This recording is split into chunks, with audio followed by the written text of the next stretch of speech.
بسم اللہ الرحمن الرحیم۔ السلام علیکم دوستو، دنیا بھر کی خبروں میں آج آپ سنیں گے، لیکن اس سے پہلے اگر ہو سکے تو لائک اور سبسکرائب کا بٹن ضرور دبا لیں۔ شکریہ۔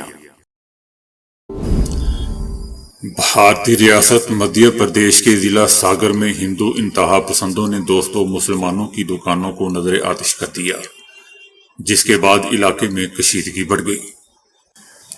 ہندوؤں نے مسلمانوں کی دکانوں میں توڑ پھوڑ بھی کی، جس سے افراتفری پھیل گئی۔ ہنگامہ آرائی کی اطلاع ملتے ہی پولیس کی ایک ٹیم جائے وقوع پر پہنچی۔ صورتحال اس قدر سنگین تھی کہ قریبی تھانوں سے کمک طلب کی گئی۔ حالات بگڑتے ہی پولیس نے آنسو گیس کے گولے داغے اور بے قابو ہجوم کو منتشر کرنے کے لیے طاقت کا بھی استعمال کیا۔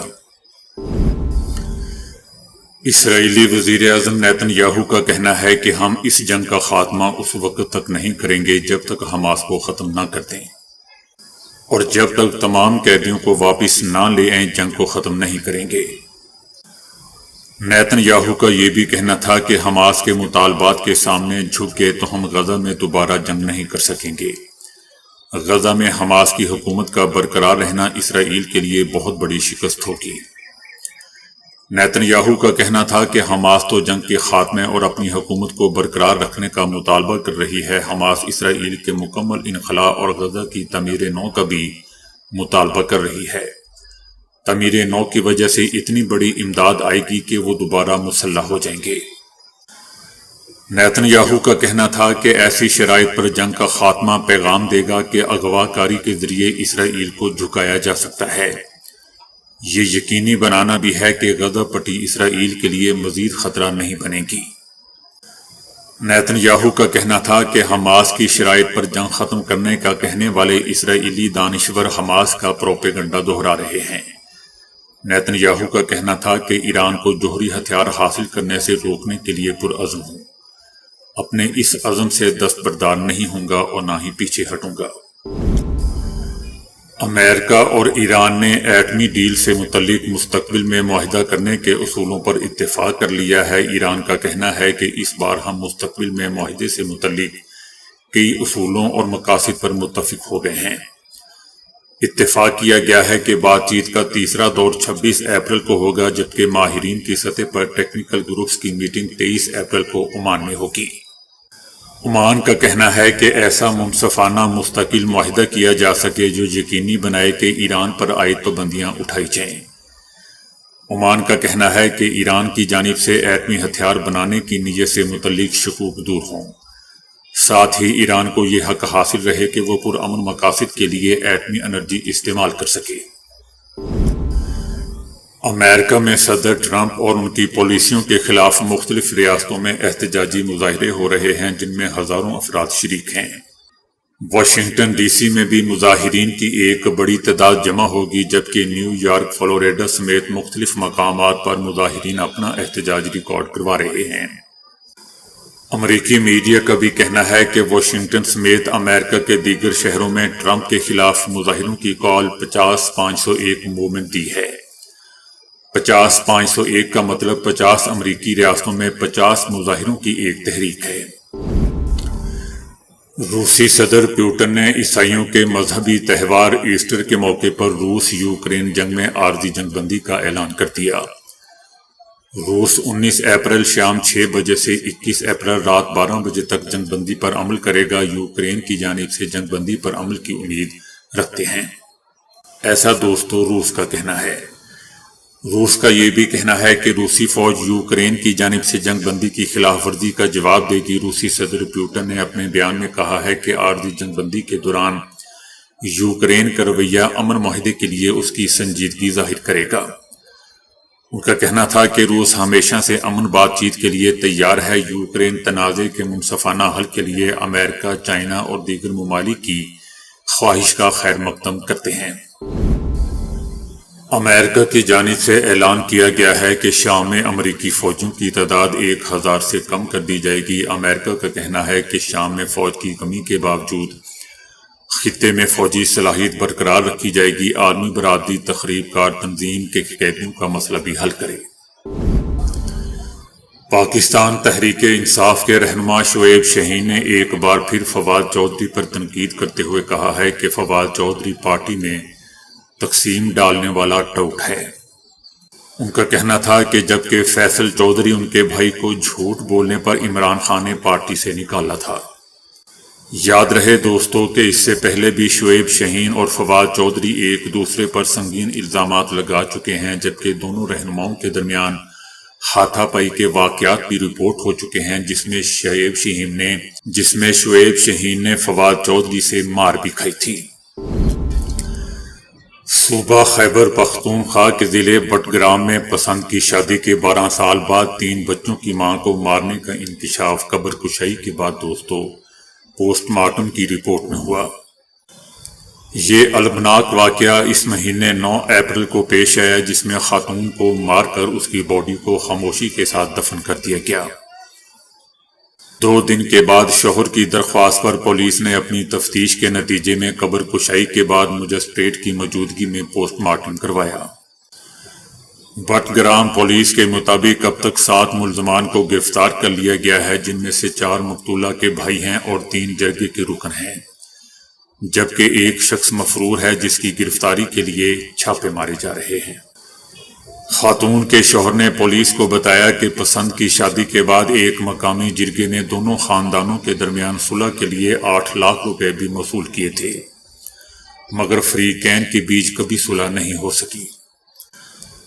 12 اپریل کو ضلع بٹگرام کے تھانہ کوزہ پانڈا میں درج شکایت میں خاتون کے شوہر نے دعویٰ کیا کہ 9 اپریل کے اس کی بیوی کو مار کر دفن کیا گیا اور 4 سالہ بیٹی کو خاتون کے میکے والوں نے روک رکھا ہے۔ شوہر کی اس شکایت کو ابتدائی طور پر روزنامچے میں درج کر کے تفتیشی آفیسر کو کارروائی کے لیے کہا گیا۔ تفتیشی آفیسر نے کارروائی کرتے ہوئے 4 سالہ بچی کو برآمد کر کے عدالت میں پیش کر دیا اور علاقہ مجسٹریٹ سے قبر کشائی کے لیے اجازت طلب کی، جس کے بعد ڈسٹرکٹ ہیڈ کوارٹر ہاسپٹل کو پوسٹ مارٹم کی ہدایت کر دی گئی۔ FIR میں درج ہے کہ 12 سال پہلے کورٹ میرج کی گئی تھی اور ان کے 3 بچے ہیں۔ درخواست میں دعویٰ کیا گیا کہ کورٹ میرج کی وجہ سے میرے سسرال والے مجھ سے اور میری بیوی سے سخت ناراض تھے۔ اس دوران راضی نامے کے لیے کافی جرگے ہوئے۔ جرگے والوں نے راضی نامے کے لیے مبلغ 8 لاکھ روپے بھی لیے، لیکن راضی نامہ نہیں کروایا۔ 2 سال پہلے میرے گھر میرے بیوی کے ماموں اور ان کا بیٹا آئے اور کہا کہ وہ اپنی ذمہ داری پر میری بیوی بچوں کو سسرال لے کر جاتے ہیں اور ملوا کر واپس لائیں گے۔ وہ میری بیوی اور بچوں کو لے کر سسرال چلے گئے، مگر 4-5 روز بعد میرے 2 بیٹوں کو لا کر واپس کر دیا، لیکن میری بیوی اور بیٹی کو زبردستی روک لیا اور کہا کہ راضی نامہ نہیں ہو سکا۔ شوہر کا کہنا تھا کہ 11 اپریل کو مجھے پتہ چلا کہ مورخہ 9 اپریل کو میری بیوی کے بھائیوں نے جرگہ ممبران کی اما پر میری بیوی کو مار کر دفن کر دیا ہے اور میری بیٹی کو اپنے پاس روک رکھا ہے۔ جب اس حوالے سے دوستو تفتیش شروع ہوئی تو سب سے پہلے یہ تعین کرنا تھا کہ درخواست گزار نے جو دعوے کیے ہیں کہ وہ سچ بھی ہیں کہ نہیں۔ اس کے لیے مذکورہ علاقے میں تفتیش کا آغاز کر دیا گیا اور یہ معلومات حاصل کی گئی کہ 9 اپریل کو علاقے میں کوئی جنازہ ہوا یا نہیں۔ انہیں معلوم ہوا کہ علاقے میں 9 اپریل کی رات ایک جنازہ ہوا۔ علاقے کی روایات کے برعکس اس جنازے کی زیادہ تشہیر نہیں کی گئی، بس کچھ لوگوں نے رات کے وقت جنازہ پڑھا تھا۔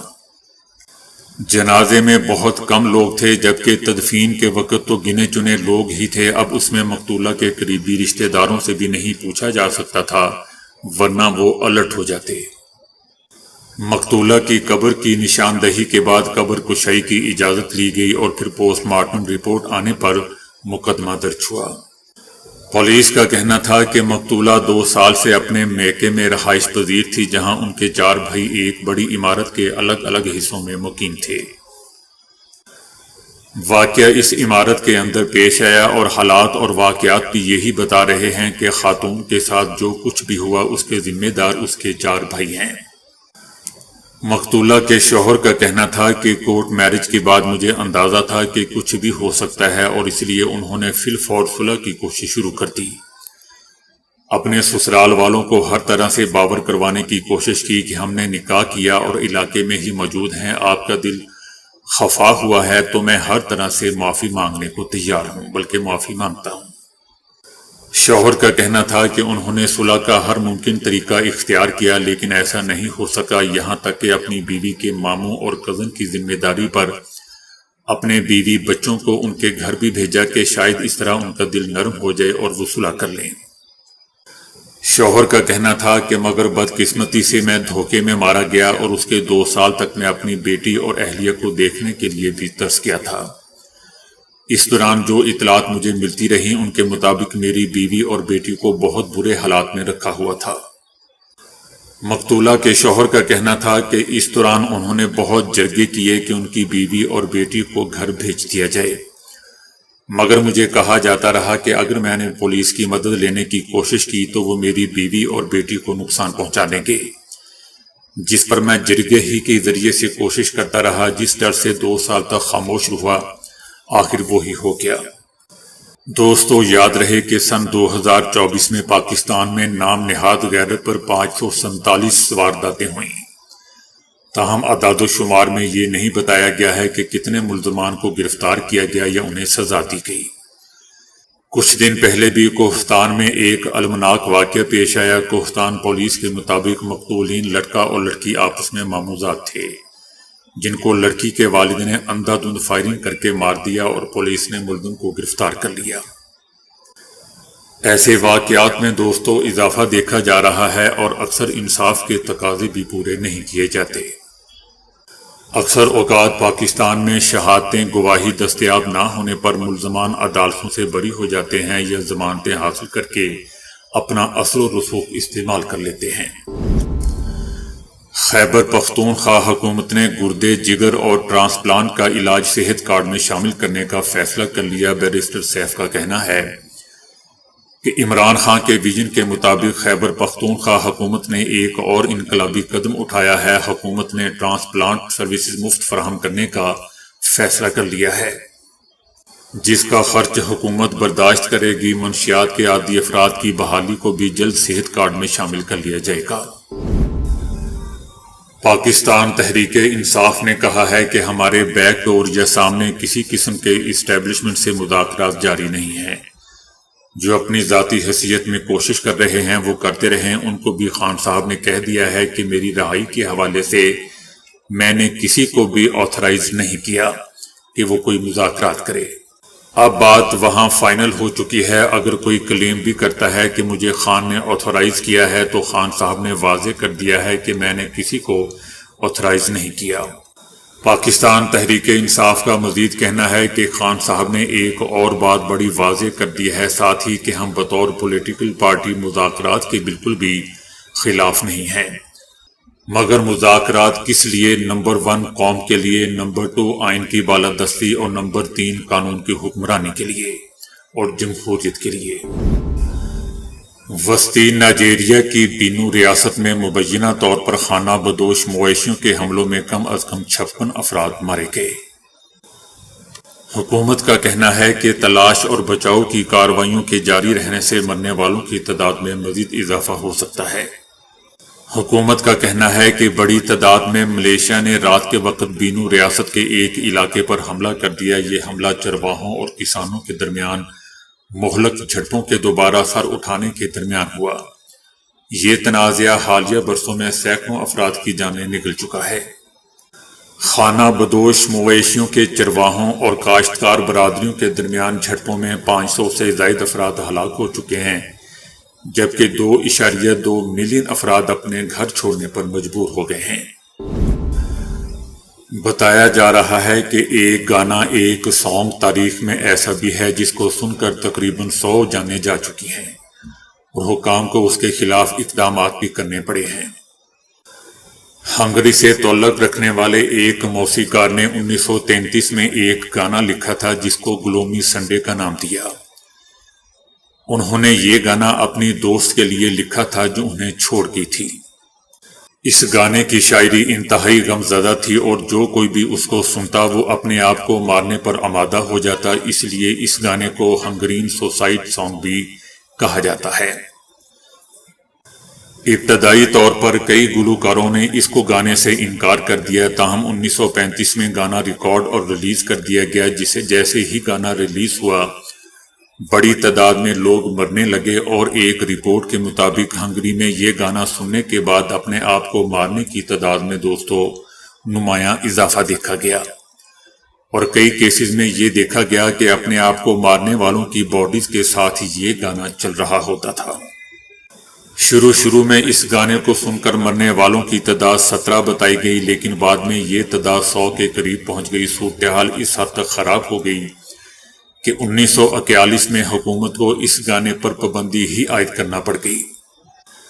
ہنگری کے اس گانے پر دوستوں عائد پابندی 62 سال بعد 2003 میں ختم کر دی گئی، تاہم اس کے بعد بھی کئی جانیں چلی گئیں، اور حیران کن طور پر گانے کے خالق نے بھی اسی دن اپنی زندگی کے خاتمے کے لیے چنا جو گانے میں بتایا گیا تھا، یعنی سنڈے۔ اس قدر جانے لینے کے باوجود اس گانے کو دوستوں 28 مختلف زبانوں میں 100 گلوکار گا چکے ہیں۔ تو دوستوں ابھی کے لیے اتنا ہی۔ ویڈیو کو لائک اور شیئر کرنے کا بہت بہت شکریہ۔